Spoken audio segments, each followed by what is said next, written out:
ఏది అయినా ట్రై చెయ్యి ఆచి చికెన్ మసాలా. మహబూబాబాద్ జిల్లా తొర్రూరులో గ్యాస్ సిలిండర్ కోసం వినియోగదారులు బారులు తీరారు. యుఎస్ ఇరాన్ యుద్ధం ప్రభావంతో గ్యాస్ కొరత ఏర్పడటంతో కేంద్రం గ్యాస్ సిలిండర్ పైన 60 రూపాయలు పెంచింది. మరోవైపు గ్యాస్ కావాలంటే ఓటీపీ విధానాన్ని కేంద్రం తప్పనిసరి చేసింది. హోటల్ రెస్టారెంట్లకు కమర్షియల్ సిలిండర్లు సప్లై నిలిపివేయడంతో గ్యాస్ సిలిండర్లకు ఒక్కసారిగా డిమాండ్ పెరిగింది. గ్యాస్ బుక్ చేసుకుని వారం రోజులు కావస్తున్నా సిలిండర్లు ఇవ్వటం లేదంటూ వినియోగదారులు ఆగ్రహం వ్యక్తం చేస్తున్నారు.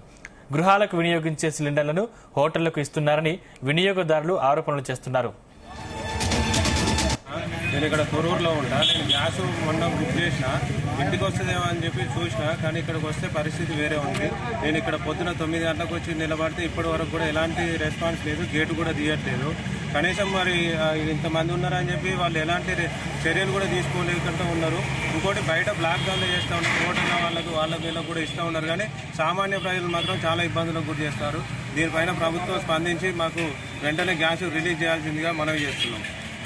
నా పేరు వేలేంద్ర, మాది గుంటూరు. గ్యాస్ అయిపోయి 15 రోజులు అవుతుంది. మాకు గ్యాస్ రావట్లేదు, ఇబ్బంది అవుతుంది. పిల్లలు స్కూల్ పంపించాలి.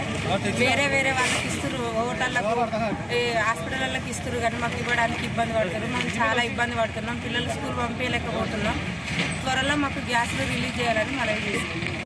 నేను ఇక్కడ తొర్రూరులో ఉంటా. నేను గ్యాస్ మొన్న బుక్ చేసిన, ఇంటికి వస్తుందేమో అని చెప్పి చూసిన, కానీ ఇక్కడికి వస్తే పరిస్థితి వేరే ఉంది.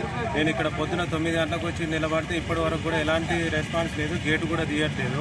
కనీసం మరి ఇంతమంది ఉన్నారని చెప్పి వాళ్ళు ఎలాంటి చర్యలు కూడా తీసుకోలేకుండా ఉన్నారు. ఇంకోటి బయట బ్లాక్ ధందా చేస్తూ ఉన్నారు, హోటల్ వాళ్ళకి వీళ్ళకి కూడా ఇస్తూ ఉన్నారు. కానీ సామాన్య ప్రజలు మాత్రం చాలా ఇబ్బందులకు గురి చేస్తారు.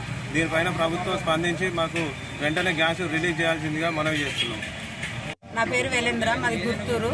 గ్యాస్ అయిపోయి 15 రోజులు అవుతుంది. మాకు గ్యాస్ రావట్లేదు, ఇబ్బంది అవుతుంది. పిల్లలు స్కూల్ పంపించాలి. వేరే వాళ్ళకి ఇస్తారు, హోటళ్లకు హాస్పిటళ్ళకి ఇస్తారు, కానీ మాకు ఇవ్వడానికి ఇబ్బంది పడుతున్నారు. మేము చాలా ఇబ్బంది పడుతున్నాం. పిల్లలు స్కూల్ పంపించలేకపోతున్నాం. త్వరలో మాకు గ్యాస్లు రిలీజ్ చేయాలని మనవి చేస్తున్నాం.